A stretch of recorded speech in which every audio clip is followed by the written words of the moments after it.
السلام علیکم پیارے دوستو، بسم اللہ الرحمن الرحیم۔ سچے اور دلچسپ واقعات سننے کے لیے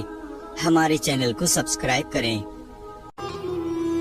محترم ناظرین کرام، آج ہم آپ کے لیے لے کر آئے ہیں ایک ایسی معلومات جس سے پہلے شاید ہی آپ نے سنی ہوگی۔ جی ہاں ناظرین کرام، آج ہم آپ کو بتائیں گے اس ویڈیو میں کہ بیت المعمور کیا ہے اور بیت المعمور کہاں ہے، ساتوں آسمان کے اوپر کیا ایک اور کعبہ ہے، اور یہ بیت المعمور تک انسان کیوں نہیں پہنچ سکتا، اور بیت المعمور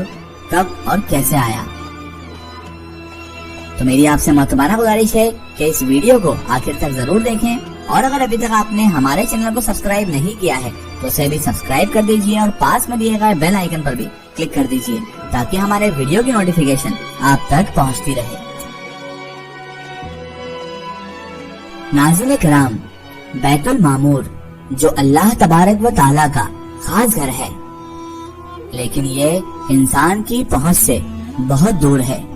اور اس کی خاص وجہ یہ ہے کہ بیت المعمور دنیا میں موجود ہی نہیں، بلکہ یہ بالکل خانہ کعبہ کے عین اوپر 7ویں آسمان پر واقع ہے،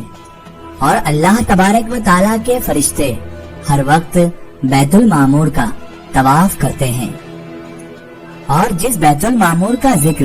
اللہ تبارک و تعالیٰ نے قرآن پاک کی سورہ طور کی آیت نمبر 4 میں ارشاد فرمایا ہے، جس کا ترجمہ ہے بیت المعمور جو کہ 7ویں آسمان پر موجود ہے،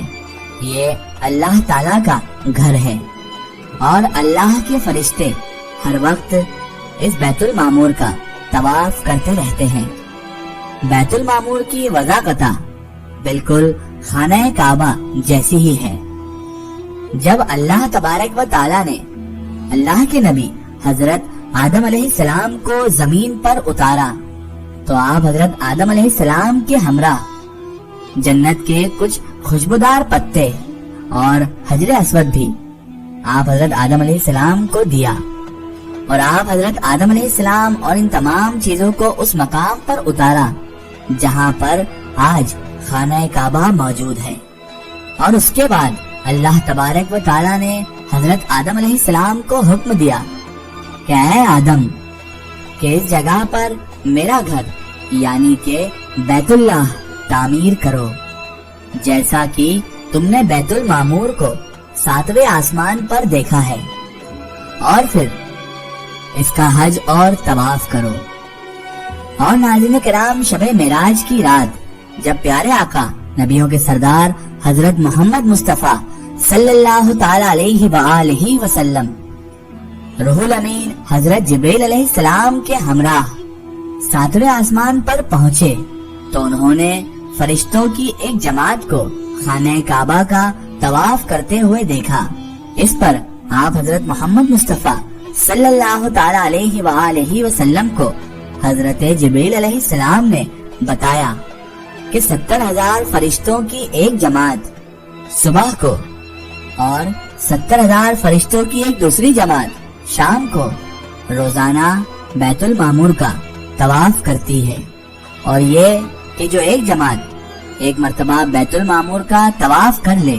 تو اسے دوبارہ قیامت تک کا موقع نہیں ملے گا۔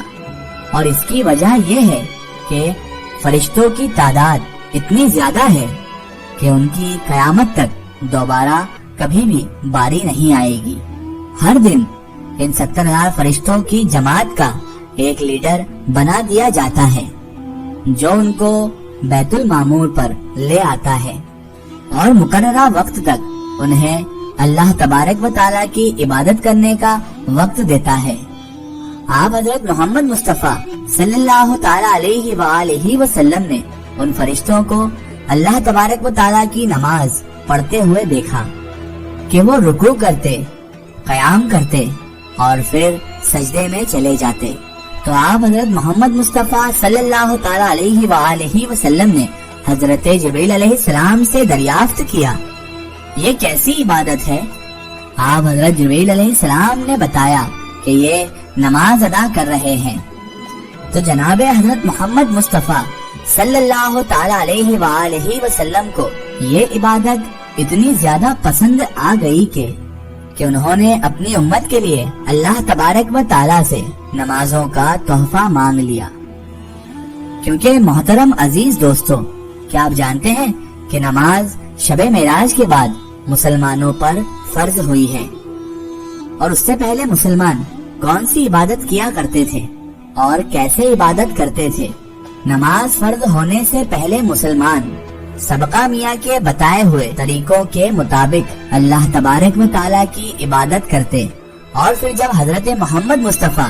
صلی اللہ تعالی علیہ وآلہ وسلم شب معراج کی رات اللہ تبارک و تعالیٰ سے ملاقات کے لیے گئے تو آپ صلی اللہ تعالی علیہ وآلہ وسلم نے 7ویں آسمان پر کچھ فرشتوں کو سجدے کی حالت میں دیکھا، کچھ کو قیام میں دیکھا اور کچھ فرشتوں کو رکوع میں دیکھا۔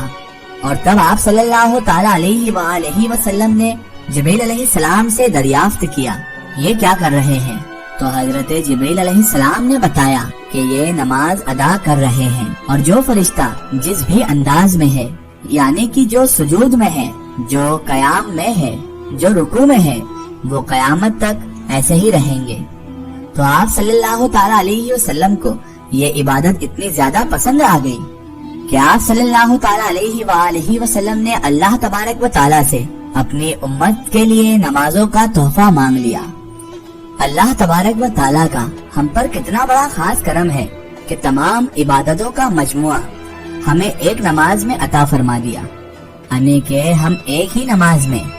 سجدہ بھی کرتے ہیں، رکوع بھی کرتے ہیں اور قیام بھی کرتے ہیں۔ اسی لیے اللہ تبارک و تعالی نے ہمیں بار بار نماز ادا کرنے کا حکم بھی دیا ہے، اور ہمارے پیارے آقا نبی مکرم صلی اللہ تعالی علیہ وآلہ وسلم نے بار بار اس بات پر زور دیا ہے کہ اے میری امت نماز مت چھوڑنا، اے میری امت نماز کو کبھی مت چھوڑنا۔ اور اس کے ساتھ ساتھ نماز ہی وہ عبادت ہے جس کا قبر میں سب سے پہلے پوچھا جائے گا۔ محترم ناظرین کرام،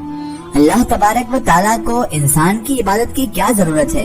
بے شک اللہ تبارک و تعالیٰ کے فرشتے جو ہر وقت اس کی عبادت کرتے ہیں، انہیں نہ تو بھوک لگتی ہے اور نہ ہی نیند آتی ہے۔ بس ہمیں تو نبی مکرم صلی اللہ تعالی علیہ وآلہ وسلم کے احکامات کے مطابق اللہ تبارک و تعالیٰ کی عبادت کرنی چاہیے، تاکہ اللہ تبارک و تعالیٰ ہمارے گناہوں کو بخش دے اور ہمیں جنت میں داخل کر دے۔